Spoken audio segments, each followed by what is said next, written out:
is Monica Chishimba. I'm the Council Treasurer for Lundazi Town Council. Okay. Good morning, Chair. Good morning, honorable members. My name is Lauren Ingrea, Procurement Officer, Lundazi Town Council. Good morning, Chair. Good morning, honorable members of the committee. My name is Greg Banda, Internal Auditor, Lundazi Town Council. Thank you. Good morning, Chair. Good morning, honorable members. My name is Chivesa Future, Director Planning, Lundazi Town Council. Good morning, Chair. Good morning, honorable members. My name is Andrew Zulu. I'm the Director of Works. Thank you very much, honorable members. Honorable Simomba. Thank you very much, Chair. Is it good afternoon? Still morning. Good morning, Chair. And the Lundazi Town Council, you are most welcome to your committee.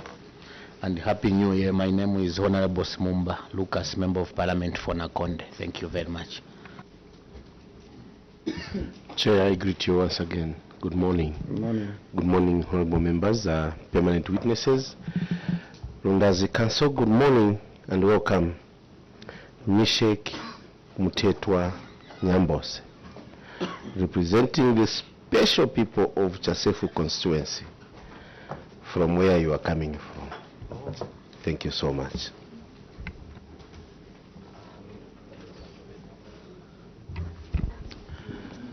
Good morning, Chair. Morning, our permanent witness. Good morning, Lundazi.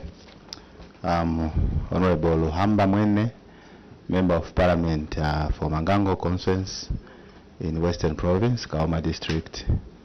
Thank you. Actually, it's afternoon now, Chair. Yes. Time has already changed, so good afternoon. Thank you. Yeah. Chair, thank you so much. And Lundazi, you are most welcome to your committee, a good committee. Mutelo Mishek, Member of Parliament for Mitete constituency, and a member for this committee. Thank you. Dr. Mwanza. Good morning, Lundazi. Oh, good afternoon, Lundazi. My name is Honorable Dr. Aaron Mwanza, area Member of Parliament for Kaumbo constituency, Petauke District. Thank you. Thank you, Honorable Chairperson, and good afternoon, Lundazi Council. My name is Elliot Kamondo, Member of Parliament from Mfumbwe constituency and a member of this committee. You're welcome. Chair, thank you very much. Lundazi, good afternoon. I'm Singombe Edgar, representing the Ndumwes constituency of Kalomo, Southern Province. Compliments of the season.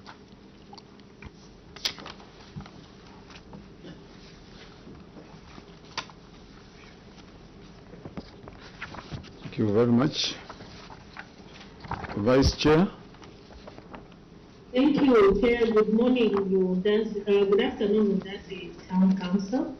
Good afternoon, our permanent witnesses, honorable members of Parliament. Good afternoon once again. My name is Honorable Kampamba Mlenga, Member of Parliament for the good people of Kabelusha, and also Vice Chairperson of this committee. Thank you very much, Vice Chair. Lundazi Town Council. I'm Mulunda Darius, Member of Parliament for Siavonga constituency and the chairperson for this committee. The committee appearing before this afternoon. Members of Parliament under Cap 12 of the laws of Zambia enjoy the immunity in the House, and the same is extended to you when you appear before any parliamentary committee, that whatever you say will not be used against you in any courts of law. However, if you mislead this committee, misinform this committee, the same Cap 12 will be applied on you. But I have no doubt in my mind that you wouldn't mislead this committee and that you're going to give us factual information this afternoon, the information that will be very useful during the time we'll be drafting a report to the main house before Honorable Madam Speaker. With that said, I want now to invite you, Council Secretary, to make your submission before this committee. Your submission starts at page 1. On page 1, you read the query, the community projects failure to complete projects Then you come to the management response without reading the query, the passage from the Auditor General, then action taken, and of course the remedial measures that you are offering. In that fashion, you may proceed. Thank you, Chair.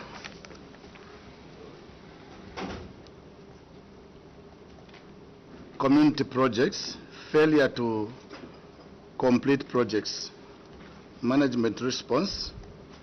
Management acknowledges the audit findings and wishes to report that 10 projects had not been completed due to the delay in the ministerial guidelines and the central approval system, which has since been streamlined to provincial and local authorities. Honorable Chair, in addition, adverse weather conditions contributed to the delay in project implementation. Further, Chair, one project amounting to 3.7 million was not implemented due to inadequate budgeted funds to procure the drill rig. Action taken. Management wishes to report that out of 10 incomplete projects, 7 projects have since been completed and the remaining 3 projects are nearing completion. In addition, management, in addition, engagements with contractors were carried out to adjust completion dates to allow for the proper execution of outstanding projects affected by adverse weather condition. Further, funds from the drill rig were varied to 7 other projects which have since been implemented and completed, except for the tipper track, which is expected to be delivered by end of February. Chair, I would like to see the Appendix 1. Thank you. Let's continue submitting. We'll Sure. come to that. Remedy measures. Management wishes to report that it shall enhance engagements with the Ministry of Local Government and Rural Development, ensuring that ministerial guidelines and timelines are adhered to on CDF project implementation. I move to Part B, cross-cutting issues.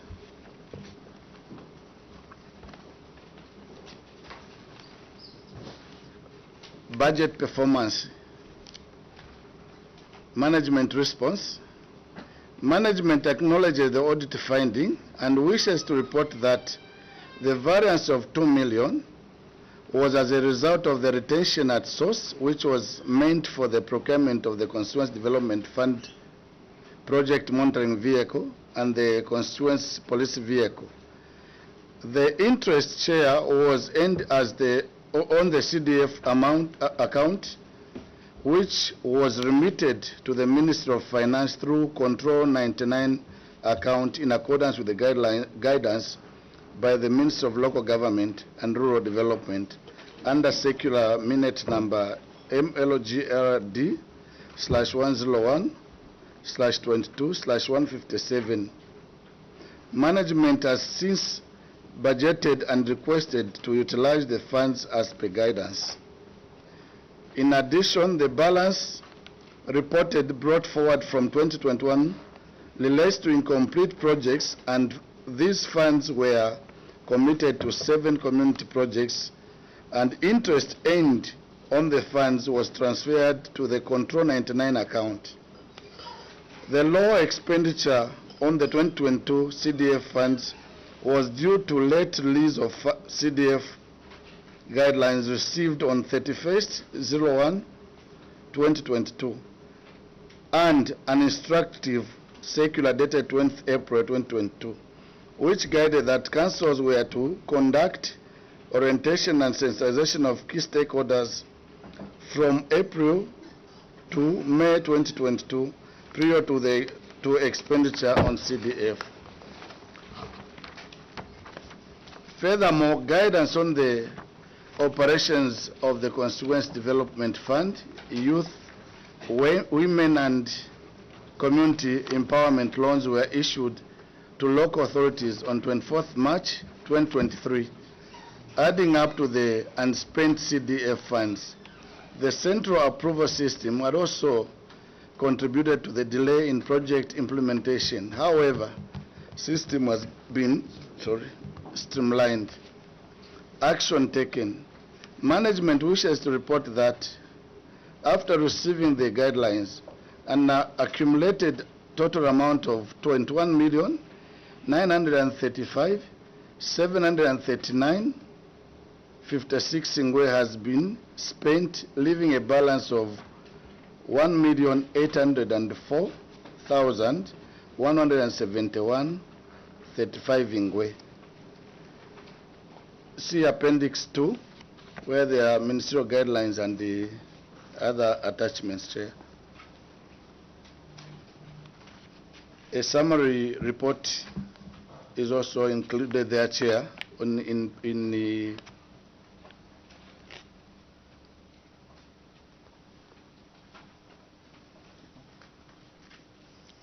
a tabular form, Chair. And I beg to move to the remedial measures. Please, go ahead. Management wishes to report that it shall enhance adherence to the ministerial guidelines and timelines on CDF projects implementation. It will also enhance engagements with the Ministry of Local Government and Rural Development to further expedite implementation of CDF projects. Okay. There is also another cross-cutting issues appendix, failure to spend.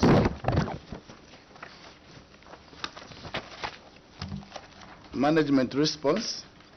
Management wishes to acknowledge the audit findings that an amount of 10,296,612 was unspent as at 31st December 2022.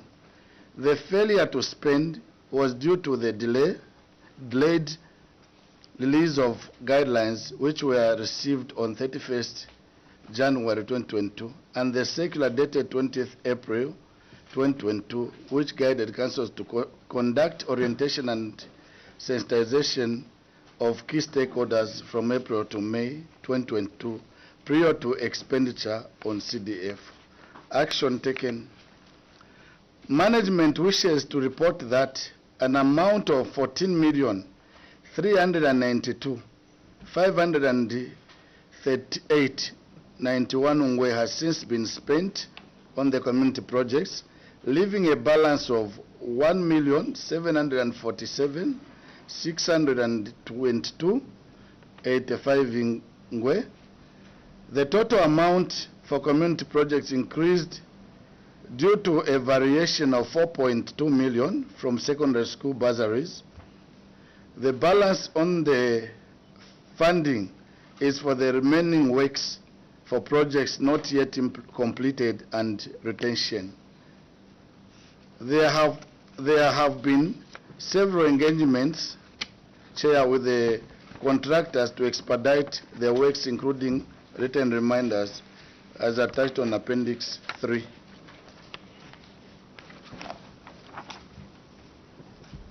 There's a table there, Chair. Allow me to proceed to remedial measures. Please proceed. Management wishes to report that it shall ensure enhanced adherence to ministerial guidelines and timelines on CDF projects implementation. It will also enhance engagement with the Ministry of Local Government and Rural Development to further expedite implementation of CDF projects. Before I submit, Chair, I wish to say that the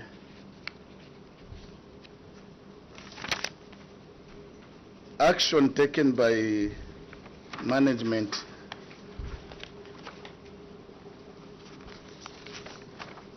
and remedial measures that have been stated here, management shall ensure that adherence is highly put there so that we don't have the similar recurrence. Thank you, Chair.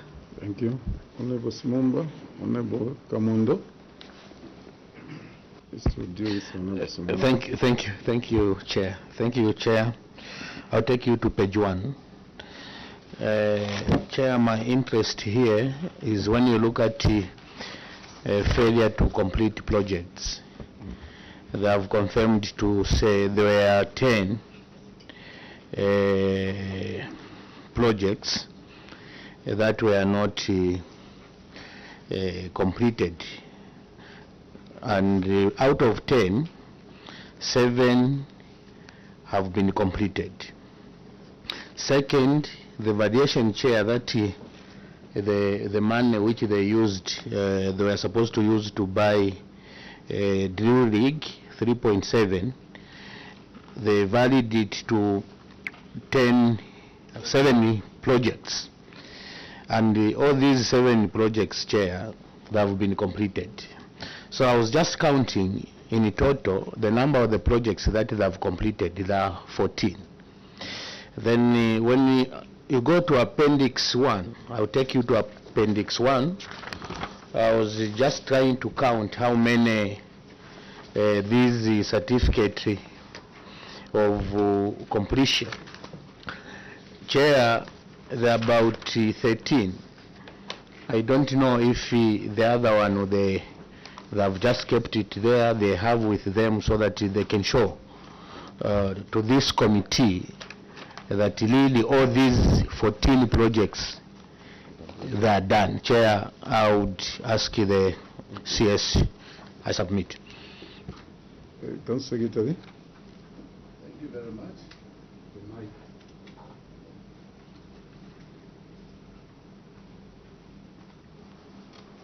Thank you very much, Chair. The 14th one is the delivery of the skip bin. The 14th one. Do you have you don't have the picture for that? It is there, Chair. Is it? Chair, let's read the on page 1. Where's the appendix? Further, funds from the drill rig were varied to 7 other projects which have been implemented and completed, except for the tipper truck, which is expected to be delivered by the end of February. Is it the tipper or the rig? The skip bin. The skip bin. Skip track, sorry. What? The skip track. So that makes 14. Chair, the skip track. Yes, Honorable. Chair, where is the skip track, Council Secretary? Council Secretary. We are reading from your report. We know that what is not delivered is the tipper track. Where is the skip track? The difference between skip track or tipper track? We are laymen. Thank you. Chair, the delivering of the skip track, that is for refuse. Now the tipper track is the one which has not been delivered. No, what the question is, there are 14 projects. And now we are searching for the 14th one. Is it the skip track or the tipper track, the 14th one? Thank you, Chair. The 14th one is the skip track. It has got a delivery note there. You have attached it here. Yes. What of the tipper track, Chair, which is here? I think the tipper track is not among yesterday's, isn't it? Chair, maybe. Yes. Honorable Commando. Commando. Honorable Commando. Okay. Council Secretary, I'm interested actually in the in the tipper track which is not yet delivered. You've just mentioned that the skip track is delivered and it has a delivery note. That is my understanding. However, I want to find out more about this tipper track. Could you kindly actually tell us when you went into the purchasing of this, when the contract was signed, and which contractor, which company did you contract, and why has it taken so long up to now not delivered? And which type, which is the make? Thank you. Council Secretary. Thank you very much. Honorable Chair, the tipper track was contracted in August 2023. Then the one was contracted is Tembu Tembu. So he's delivering it in February? He's delivering it in February. We have been making follow-ups with the same, and warning letters are attached there, and a period of delivery that he asked that it should be delivered in February. It's appendix, yes. Then the name of the make is Ho. Yeah, sure. Yes. Yeah. I want to ask the first one before substantive one. When were you audited? When did the auditors come through? Thank you, Chair. It was September 2023. Okay. Okay. So you only procured in August 2023, just a month before audit. My question is, I'll ask, I know maybe you have put enough appendices there to guide. The first question I have is that a very good project you wanted to undertake to buy a rig, I'm sure the people of Lundazi wanted a rig so that they can be having safe and clean water. Would you mind showing this committee the minutes at which you varied the project from the rig, and further the approvals, because I'm sure it was approved, and the approvals for the variation to that one of the other what and minutes, then I think that is my first question. Yeah. Thank you.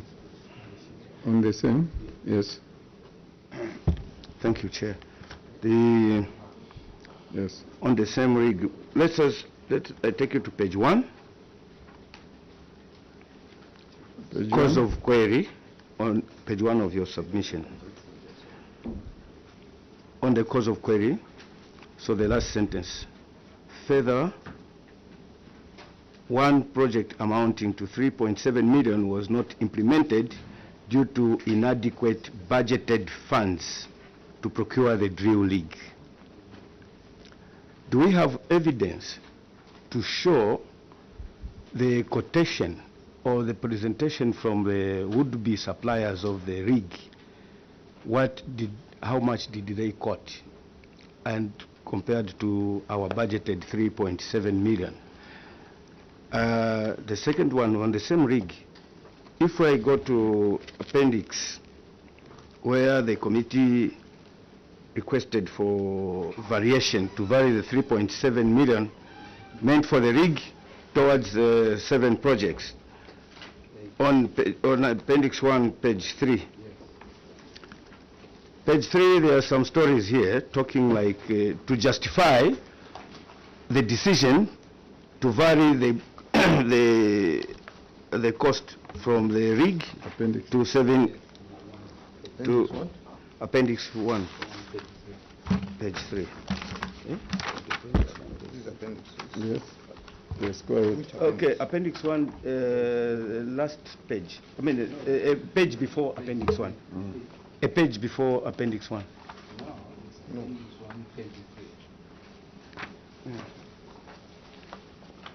There are so many appendix 1. There's so many.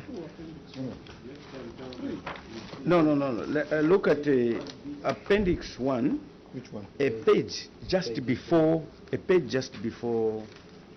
appendix 1.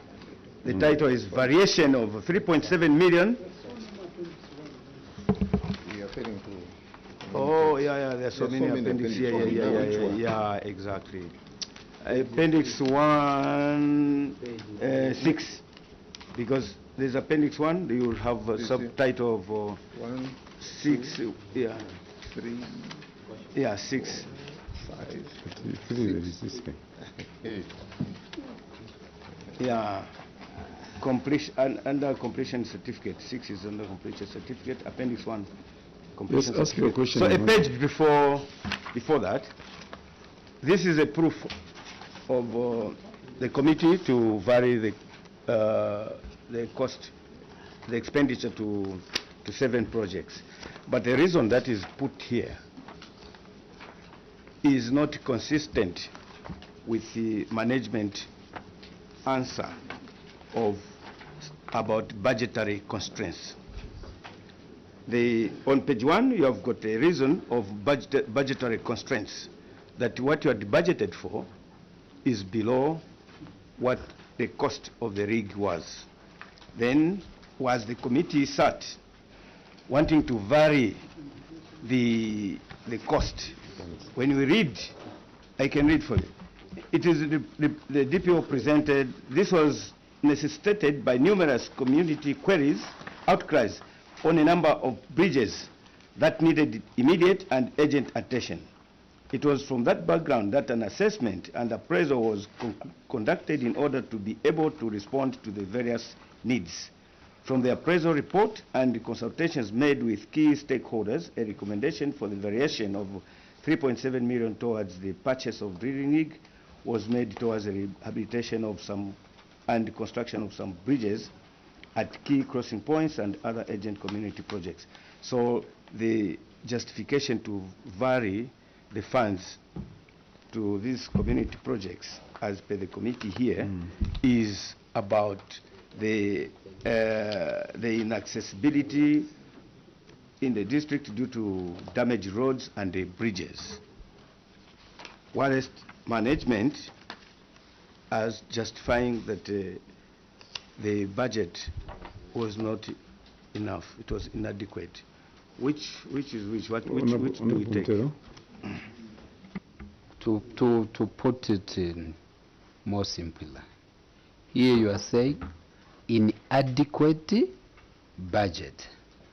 You go to the committee, the money is there, and put to 8 projects, the ones I've seen. So what must your committee follow? What you resolved as management, or what was recommended by CDF committee? Their reasoning is at variance. Here, the money is there. We are putting, even on projects. Your management, the money is inadequate. Council Secretary. Thank you, Chair. Starting from where the first question, the minutes of approval, we have seen them, sure. Now the variance there, Chair, I think it was an oversight, because what came from the procurement committee when we advertised was that the lowest bidder was about 7 point something above there above. And then that's how it was taken back for varying that we can't buy a rig for additional funds if the committee may decide to give us more funds so that we go for the rig. I don't know how it was not presented there. I think it was an oversight, but the main issue, Chair, was the inadequacy of the funds submitted. Okay. Honorable Mutero. Thank you, sir. May I take this time also to say next time, when you say Appendix 1, you just leave that, because we are seeing a lot of Appendix 1, Appendix 1.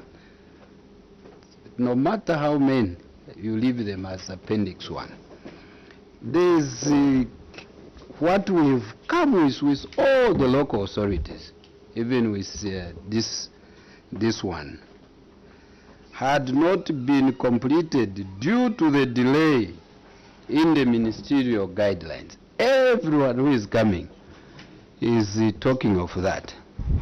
But out of 25 projects, where these guidelines were not yet there, you completed how many?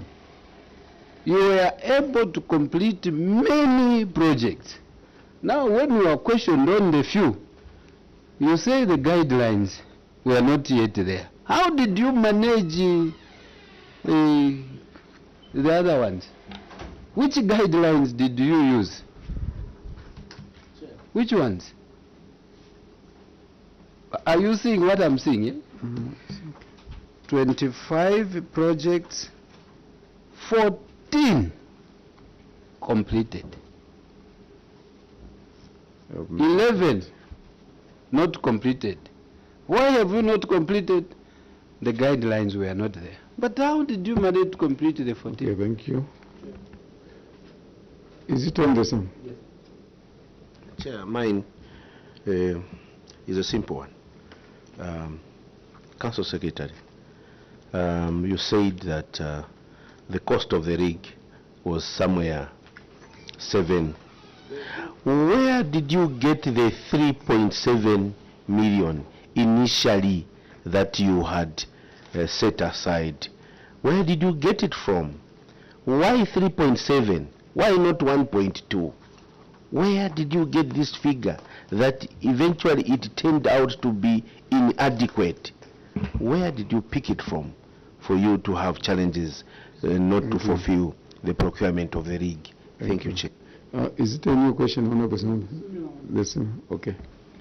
Chair, I'm just trying to emphasize on Honorable Mtelo's question. Chair, the budget was approved in December. And according to this 2021, according to Lundazi Council, they are saying because of the delayed approval of the guidelines, which were approved by 31st January of 2022. Will he attribute this date as a delayment? 31st January 2022. Thank you. Council Secretary. Thank you very much, Chair. Chair, the estimates for 3.7 these are engineers' estimates, and the time that the time that the rig was brought, that it was supposed to cost 3.7, it was around that much, but it jumped due to lapse of time. The lowest bidder was far much higher than what we expected. And then, Chair, again, on the issue raised by the Honorable Member over the approvals that were done, but some were implemented and others were not implemented. If you look at the type of projects that were there, they were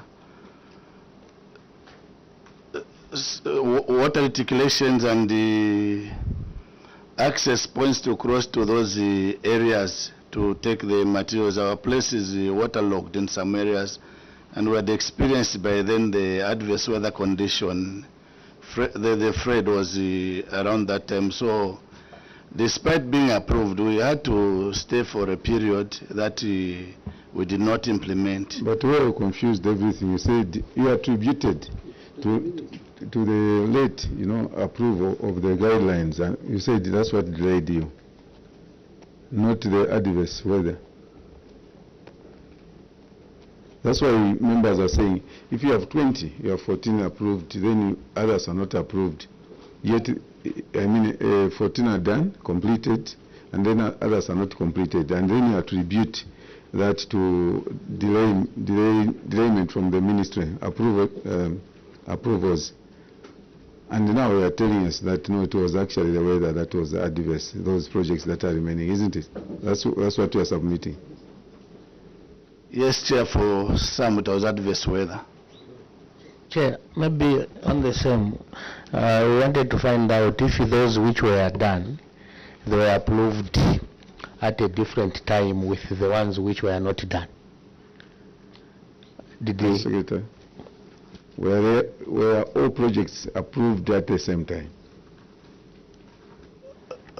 No, Chair, some were at the other time when the... You have those letters? Yes. The approvals? Yes, they are here.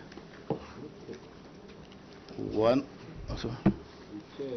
As they are bringing the proof, because we've not seen. Now, why didn't you state it here to say the problem was that the ones completed were first approved, and these 11 were not approved, they were yet to be approved? Why didn't you put it like that? But you answered to Honorable Singombe to say, no, the approvals were done at the same time. It is just because the other part, we had challenges with the weather. We live in a waterlogged place.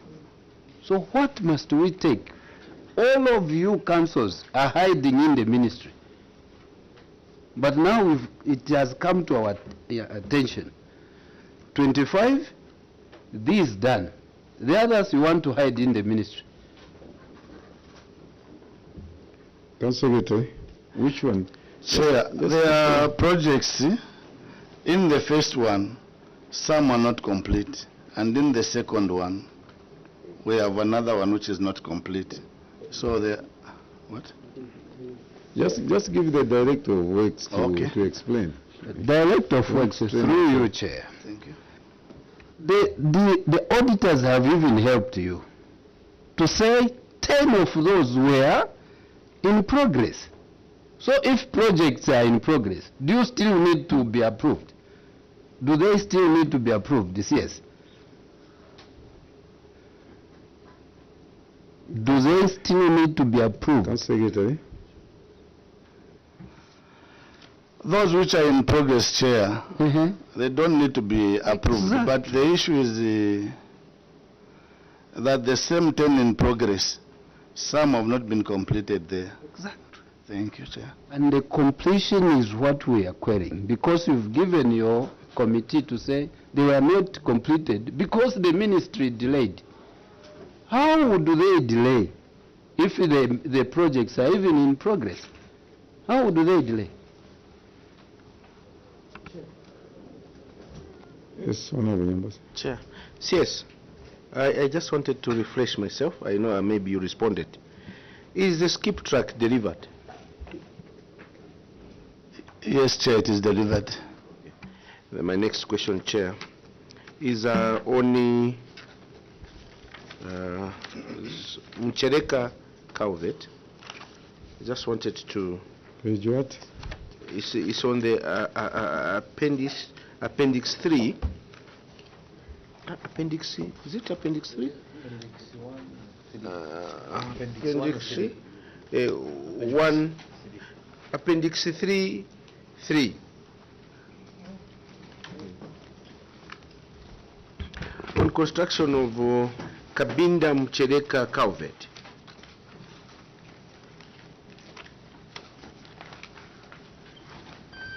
Appendix 3. Are we there? On the appendices?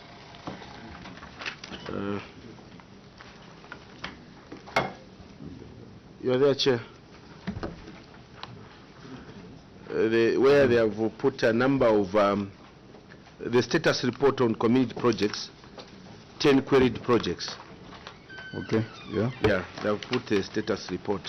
My interest is, Chair, when I looked at this, Kabinda Mchereka culvert number 17. When I look at the culverts are done, but when I look at the surface of the bridge of the same culvert, I see there is loose soil there. Was the scope of work included compacting the top because the erosion is likely to affect that place? Are you seeing it? was it part of the scope that a contractor would compact it to make it smooth the way you have done on the Canele Culvert? You have seen Canele Culvert? Looks compacted, but this one, and you have said complete, but looking at the surface there, the soil looks not compacted. Thank you. Council Secretary. Thank you, Chair. It is complete and graded to the same point. It's compacted.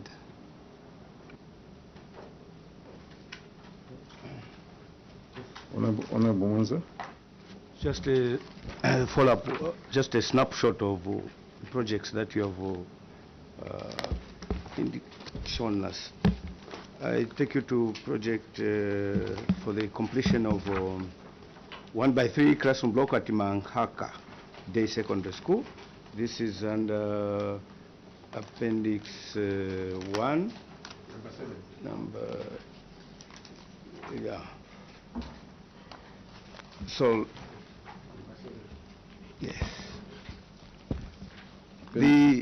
This project, the completion certificate is showing a contract sum of 772,317. Whilst the budgeted amount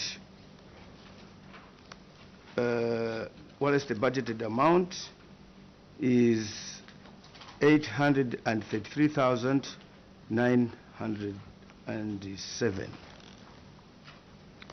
There is a budget overrun, and there's no evidence of where you applied for variation to fund this particular project.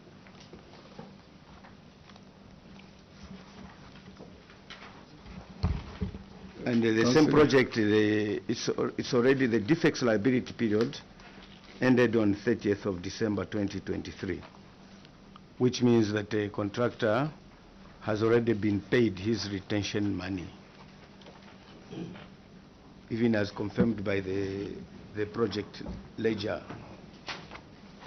Where did you get the extra?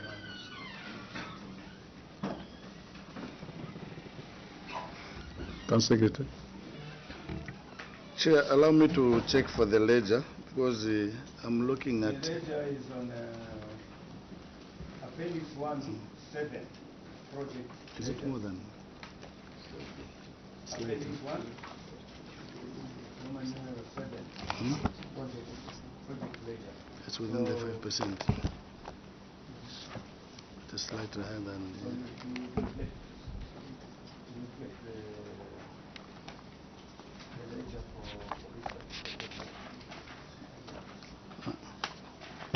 Slightly.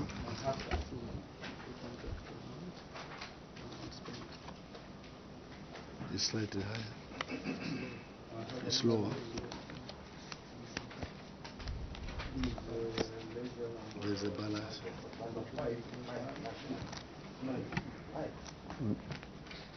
The ledger is number on Appendix 1, project ledgers.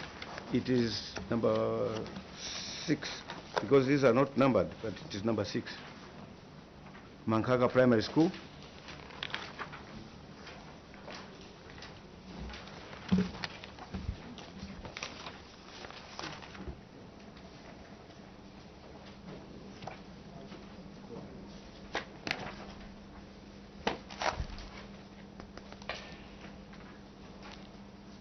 Have you got it? I found it, but it's showing 772.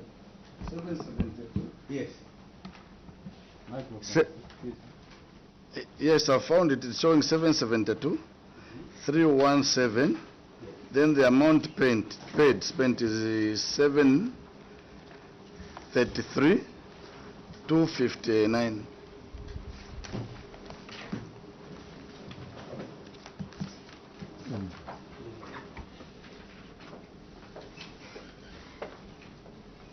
Dr. Mwanza, where are you? No.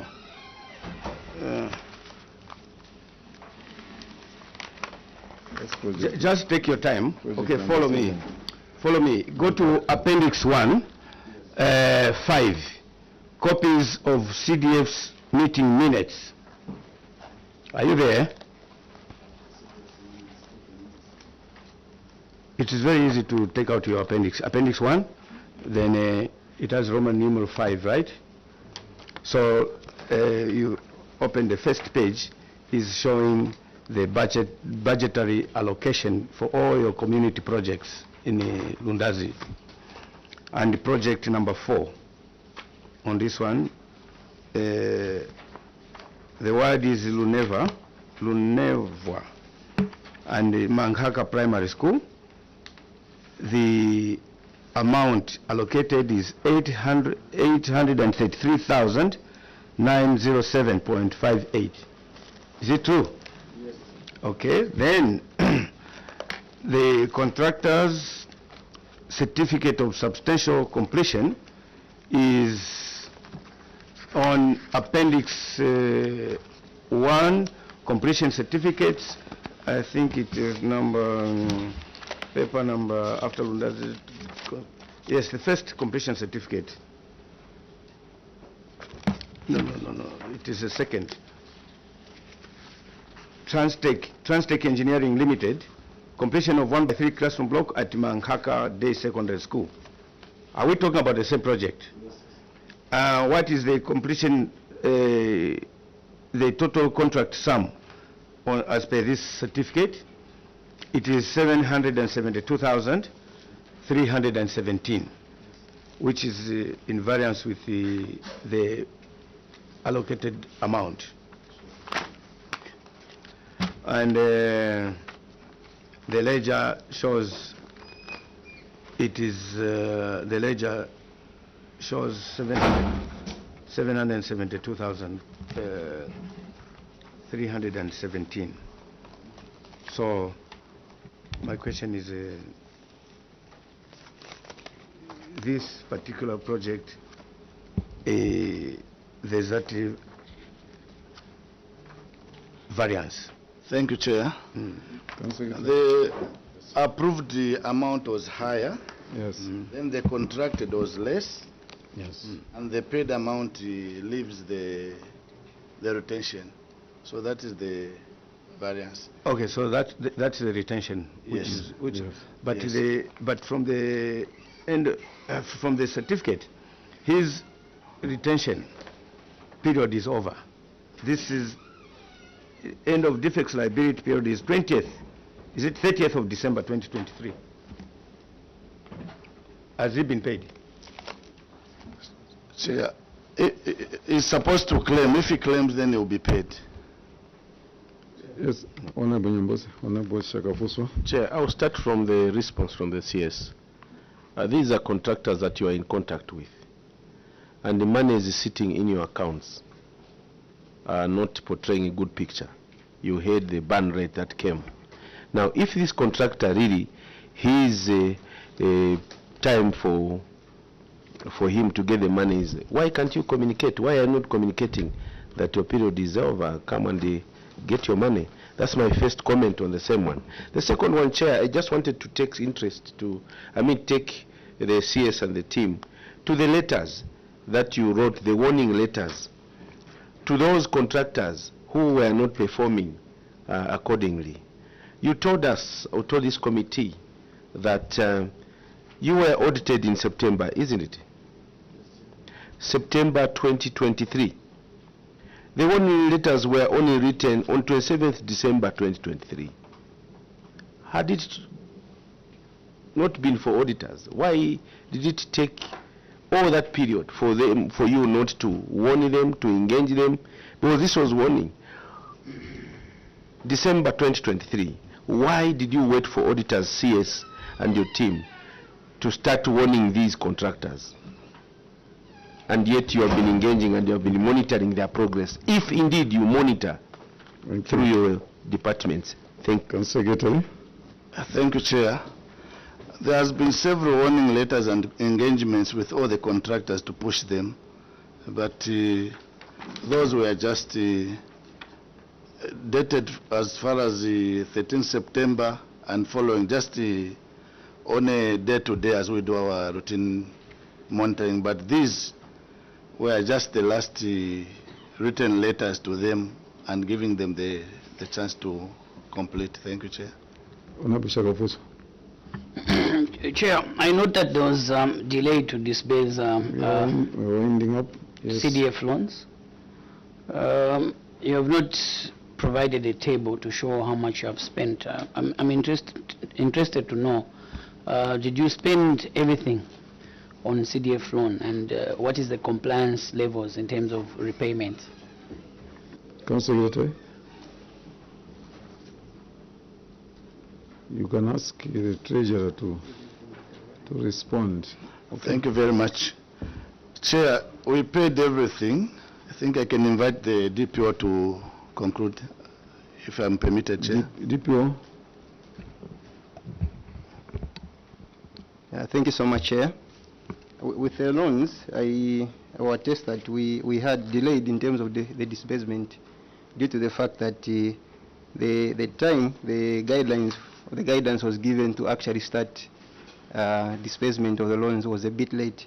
But as we speak, as of December last year, we had disbursed everything, and the compliance levels are varying from one beneficiary to another. We have a few that are behind, but majority are complying. I submit, Chair. Thank you. Yes.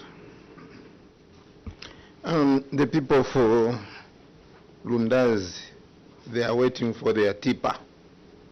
I've seen actually the letters that you communicated to the supplier, and you've told actually this committee that the tipper will be delivered in February. But one thing that I've not seen is the communication from the supplier, just to tell us what could have been the reason why he delayed, and where did he ask for him to be given some lenience so that he can supply this tipper later.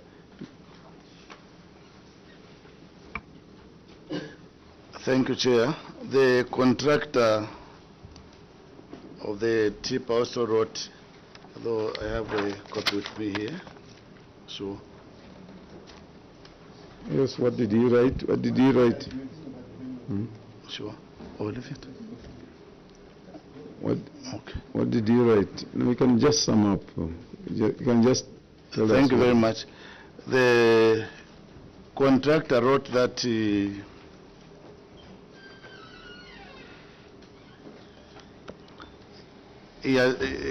wants to be given time up to February so that he can supply the tipper.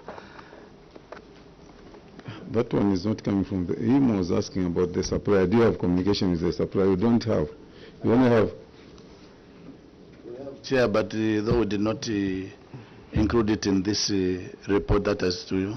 Okay, so we don't know the reason why it delayed. All you have is the letter that came from the contractor that you give him up to the end of February to deliver, isn't it?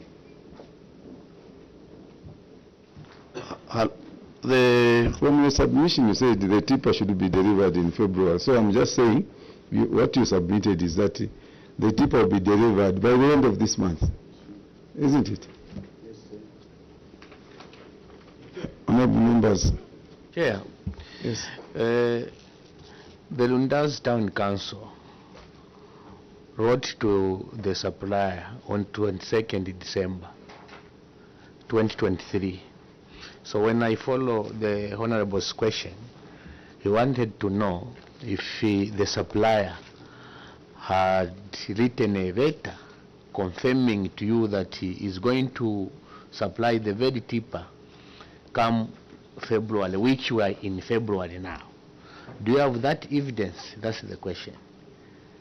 And now, I wanted to find out, why did you take so long to remind the very supplier?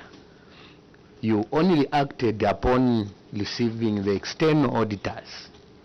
Why did you do that? Because I'm sure if you were doing what you have done, by now the tipper would have been in the constituency. Chair, submit.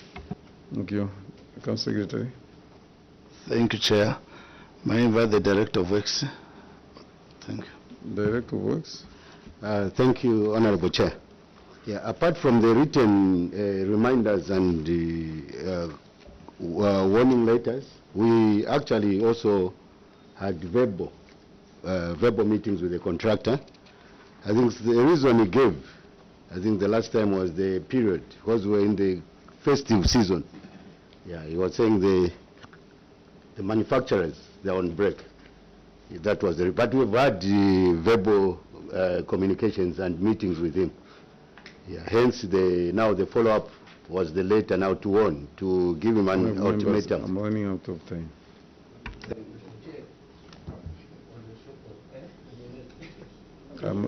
I'm running out of time. Chair, I thank you once again.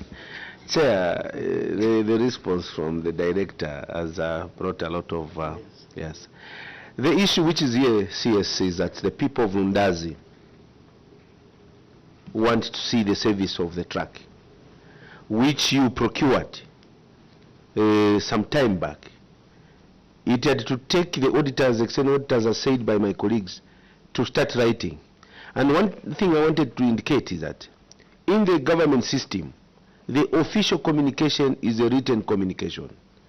How do we believe the verbal interaction that you have? And the official communication is what is sitting in your report. The submissions do not satisfy this committee that the people of Lundazi will see this tipper truck by February. What assurance are you giving this committee and the people of Lundazi that within this shortest period of time, the tipper truck will be in Lundazi? Why did you engage an individual instead of engaging the way you have been buying these graders? I see councils, even my council chair, we buy from institutions that are established. That's another question. Institutions that are established are there. They are supplying tipper trucks, they are supplying this. You contracted this individual whom you are engaging, who tells you that the manufacturer is not, they're on break. What assurance are you giving the people of Lundazi and this committee that within this period of time, the tipper truck will be there? I come from Lundazi, I'll be watching. Is that a short one? It's a short one, yes, you like it. I'm sure you trust me. Thank you very much. The assurance chair is there because we sat with him and we communicated to him this is final, and if he doesn't deliver by mid of February, we have no option but to terminate the contract and give to another serious contractor. Chair, the other issue is on the contract that we gave to this man, to the contractor Temtem, following our adverts and the people who applied. Secretary, that one was the best contractor according to you at that time. Sure. So that's why you offered him. So we end there. Thank you. It's a short one, I can. Council Secretary, we want to appreciate your appearance before this committee, and we take note that indeed, whilst you submitted your report, there are still gaps, and we want you to work on those gaps and make sure that you work as a team. Make sure you come here with very coordinated responses. That's what we are looking for. We wish you well as you go back, as I now withdraw the immunity that was conferred on you at the beginning of our meeting. Thank you very much. You are free to leave.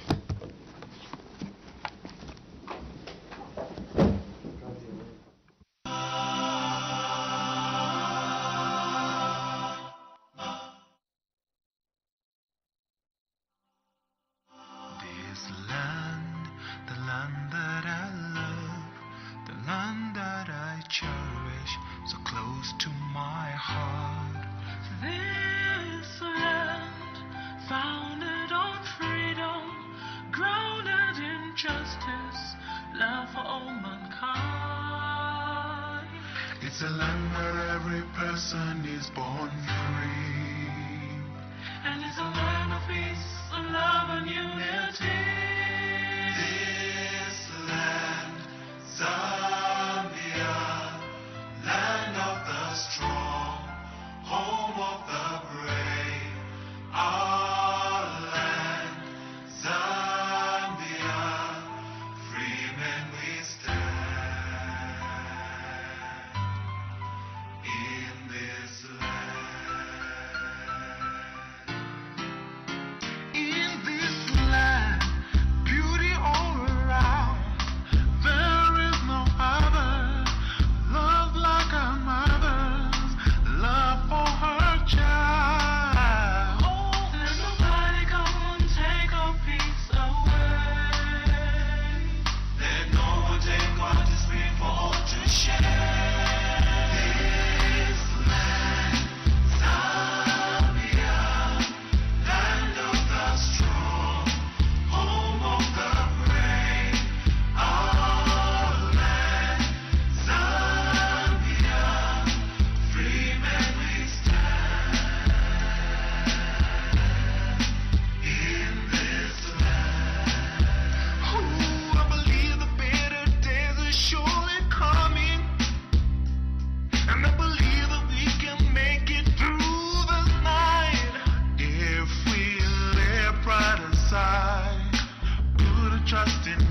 clerk of the National Assembly of Zambia wishes to inform all members of parliament and the general public that the third session of the 13th National Assembly, which adjourned sine die on Friday 15th December 2023, will resume on Tuesday 13th February 2024 at 14:30 hours.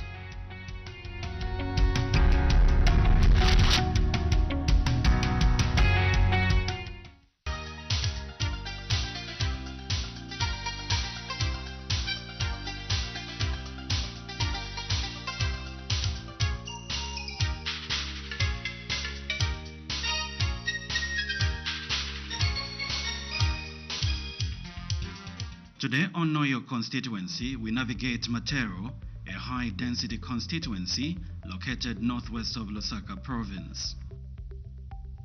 In recent past, the constituency has recorded a number of developmental projects, such as roads, drainages, and other infrastructure developments, compared to what the area used to be a few years ago. Mr. Miles B. Sampa is serving the people of Matero for the second time. He first represented Matero in Parliament from 2011 to 2016 and got re-elected in 2021. He begins by explaining when the Matero constituency was created and some members of Parliament that have served under this constituency. A lot of history in Matero. It's one of the oldest constituencies that we have in the country, and the biggest. The first MP for Matero between 1973 and 1977 under UNIP was the former, later on became the Chief Justice, Lombe Chivesakunda.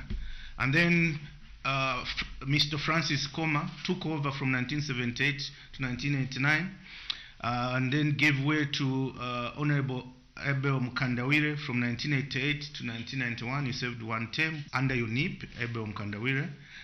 May so rest in peace. Then Honorable Samuel Mianda took over from 1991 to 2001. He only served for a year. I think that's when there was a general election. And then he won in 2001 again until 2006. 2006, Honorable Faustina Sinyangwe of PF took over from 2006 to 2011. She served one term, and then I took over from 2011 to 2016, and then 2016 to 2021, Honorable Lloyd Kazia took over, and in God's wisdom, he brought me back again. Mr. Sampa recollects the rich history the constituency has and the contribution it made to the liberation struggle. The first UNIP office around 1952, it was a hideout, a house, where Keke, Kapwepwe, Nkumbula and others used to meet behind colonial masters without them being detected. It's a monument site now, it's still there, recognized. It's in Matero, where in 1969, at Matero Hall, President Kaunda then held the Matero Declaration. That's when he made a decision to nationalize all the mines from Anglo-America, and that's when you had the likes of Zimco, Indeco, Memako being set up. It's in Matero where it's unique in that it's here where you have the biggest of everything. The biggest church now is in Matero, Bread of Life. The biggest stadium, Heroes Stadium, it's in Matero, biggest stadium in the entire country. One of the oldest graveyard, Chingwere graveyard, is in Matero, and the biggest graveyard now currently for the low, not so high class, because the Leopard Zoo is full. It's the Chunga grave site. The biggest dump site for Lusaka, the landfill, all the garbage of Lusaka when it's collected, it's thrown in Matero at Chunga landfill, and there's mountains and mountains of garbage, and the locals call it a city within a city. The biggest industrial hub of the entire country is in Matero, the heavy industrial area, the light industrial area. The biggest timber market, some claim that the entire Africa, Buseko market, is in Matero. So it's quite a unique constituency, and I feel humbled and privileged to be the servant in these 5 years to help uplift the living conditions of the residents. Matero constituency is made up of 5 wards, and the area member of parliament highlights the wards found in Matero. We have 5 wards, Ward 28, 29, 30, 31, 32, and namely Muchinga Ward, Kapwepo Ward, Lima Ward, Mwembeshi Ward, and what I call Emasde Ward. They are all unique wards. Being one of the oldest constituencies in Lusaka, Matero Member of Parliament boasts of some infrastructures that are found in his constituency. The amenities, they are a number. In terms of hospitals, we have the Matero Level 1 Hospital, which is just adjacent here in Chingwere area in Ward 28. It's a full-fledged hospital, and all things being equal, there's no reason why the residents of Matero should go to UTH or should go to Levy Hospital. It has everything, theaters, mortuary, and all the facilities. And I'm happy that its priority, the Ministry of Health, is giving us more nurses, more counsellors, and people to help the residents. It's the main hospital, and then there are pockets of hospital. There's a George Clinic down in George Compound, and then there's a Matero Clinic also. On the banks, we have AB Bank, we have Stanbic, and we have Natsev, and supermarkets, we have Choppies, and a number of pub and grills. I want to see if we can have other areas of entertainment, so to speak. And Mr. Sampa's desire is to see the local people have access to improved livelihoods for all, especially on the economic front. The main livelihood, most of them, they work in the industrial areas, and then they support their family. That's the main livelihood. And trading, small scale. When the husbands ideally go to work in as laborers or clerks in the industrial area, their wives also remain doing business, selling at the markets or any other. And most of them are entrepreneurs. So while they go out there to work, behind they leave a shop or a small bar. Small scale, so to speak. And because we have Useko, timber selling and processing is one of the manufacturing areas that there is. So working for the industrial area, but the industrial area is not reliable. Sometimes employment levels are high, sometimes they lay them off, so it's highly dependent on the economy. But most of them are traders. But there is this misnomer about Matero University and people making fun of us. We learn to laugh about it. I haven't seen where the Matero University is, where they claim that they make fake certificates and they duplicate anything. I think there must have been some guy years back that was good at that, so it's just remained at Matero. But I don't see people here who photocopy and duplicate certificates, driving license. I think that must have been way in the UNIPI time. Right now, everyone is busy hustling and making a legal income. Another notable feature in Matero constituency is the historical Matero Stadium and other recreation facilities found in the constituency.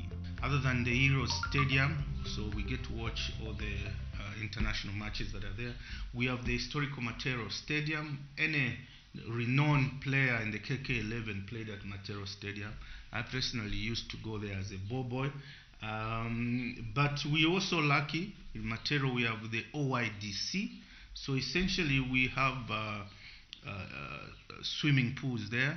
But for football, there's a number of football teams. The main one is Lusaka Tigers, which is well known, and there's Matero United, there's George United. So there's various teams, and the local derbies here are fierce. When Tigers is playing Matero United or they're playing George United, I love to watch those games. As we continue traversing this very important constituency in Lusaka district, we find ourselves in Commonwealth Road. It's one of the roads that is found in Matero constituency. At this particular time, the area member of parliament, Honorable Mao Sampa, talks about the notables, the high-profile people that this constituency has produced in various disciplines. So we produce a lot of enterprising individuals out of Matero. But history will also tell you, people like Loti Mwale lived here. Chisandamuti, the late boxer, lived, and I used to go to school with his younger brother Kakenge.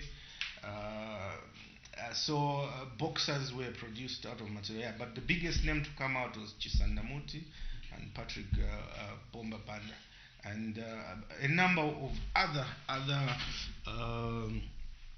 big names that have come up. And Matero is the only constituency in Zambia to have produced 3 Chief Justice. The Lombe Chibesakunda, the late Irene Mambilima was born and went to school here.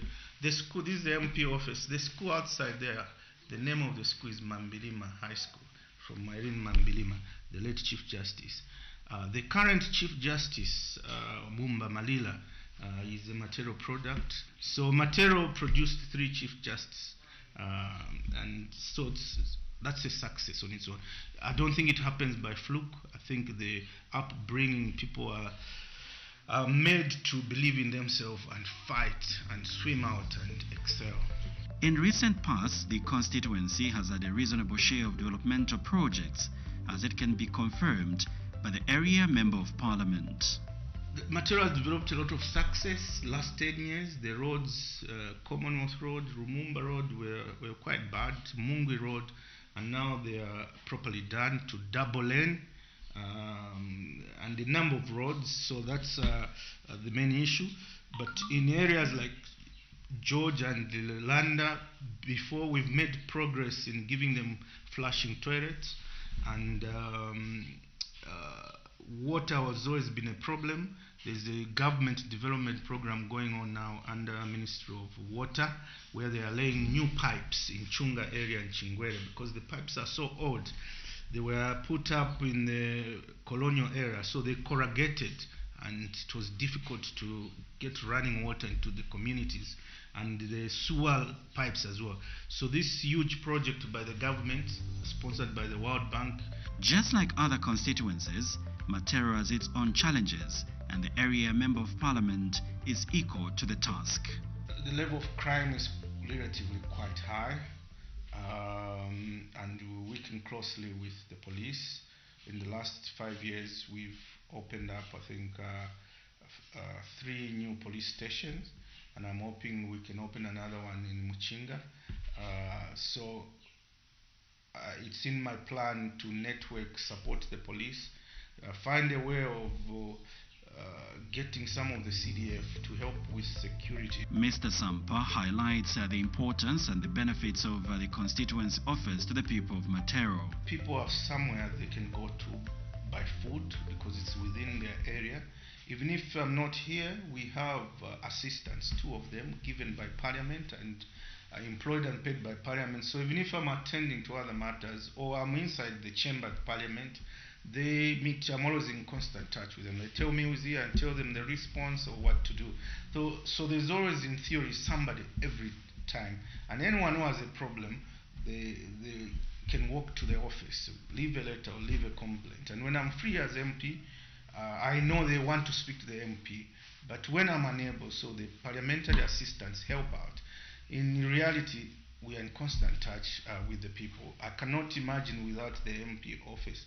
So it's very good that we have the parliamentary office, and I pity others who don't take advantage of these offices. I take full advantage of this office, and more so there is enough land, trying to see how we can better the premises for the good of all the people of Matero. Mr. Emmanuel Walia is a professional assistant at Matero Constituency Office. He coordinates the business of the office.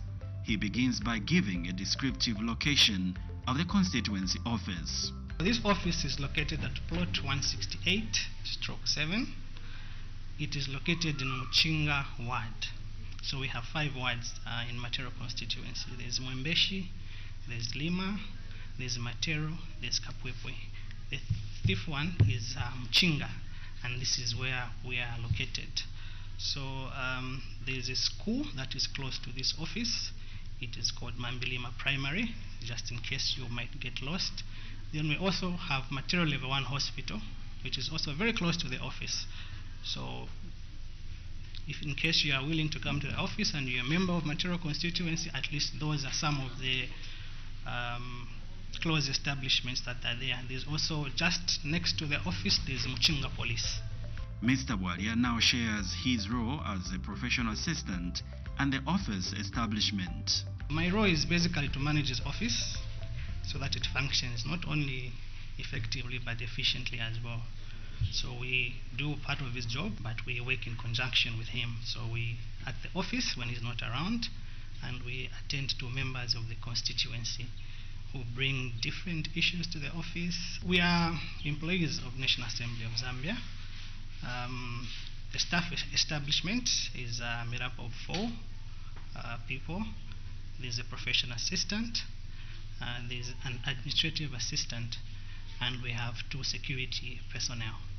The creation of constituency offices in all 156 constituencies have enhanced the interaction between the members of parliament and the general public, because the local people are able to lobby for development through these people's office.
On Oyo constituency, we profile Lusaka Central constituency, which covers the central and eastern parts of Lusaka and has a population of 117,097 as of the 2010 census.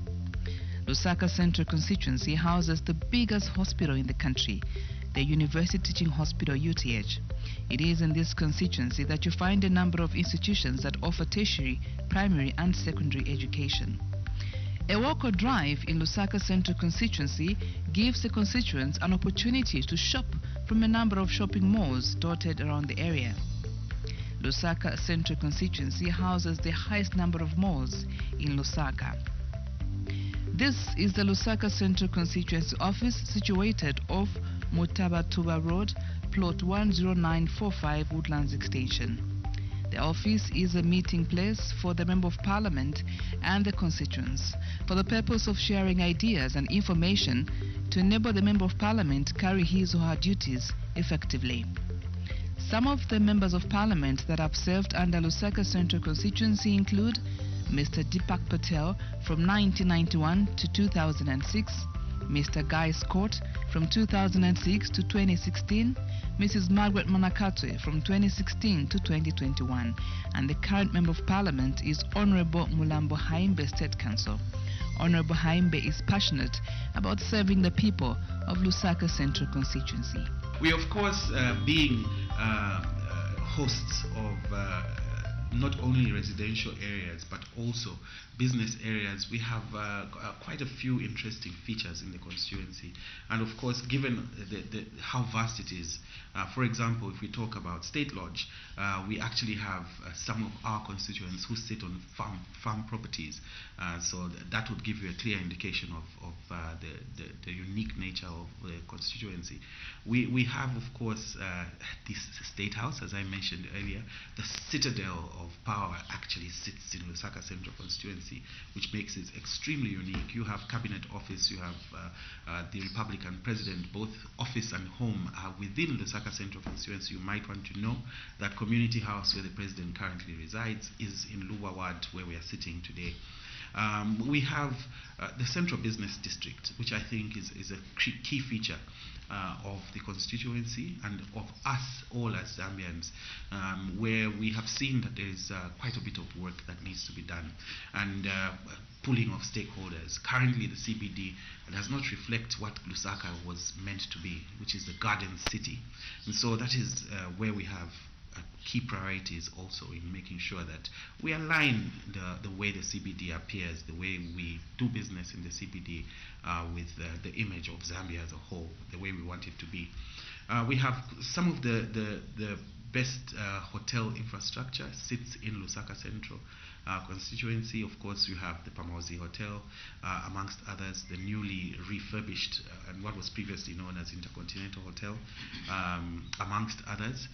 Quite a bit of unique entertainment, several shopping malls. We have some of the also key institutions, which is crucial as well in terms of learning facilities. Evelyn Horn College, NIPA, Lusaka Business College, and several others. So all in all, and of course then we have the residences. And speaking of that, we have a huge disparity, which I think we all have to work towards as being persons that are involved in the well-being of the constituents of Lusaka Central. To bridge that gap, there's a huge disparity. On the one hand, you have areas where we have very, very vulnerable people. Talk about Bauleni, talk about Chilulu, and then on the other you have the very affluent. But one of the plans that we have is to say, how can we bridge that gap and bring a balance between these people, the well-being, basic matters of well-being of the people of Lusaka Central. So those are, I think, the interesting features that we can talk about, in addition to just the mere fact that we have so many different Zambians and people living in Zambia of diverse personality that make Lusaka Central what it is. Honorable Haimbe highlights some of the challenges Lusaka Central constituency faces and how he intends to resolve them. I think Lusaka Central can't be set apart from the general challenges that you find in Lusaka district. Perhaps our uniqueness comes from the fact that we are, as I repeatedly mentioned, at the very heart of the district. So the challenges are the same perennial challenges that you see anywhere else. Water and sanitation challenges, challenges with the health institutions within the constituency, challenges with recreation facilities, which of course has a direct bearing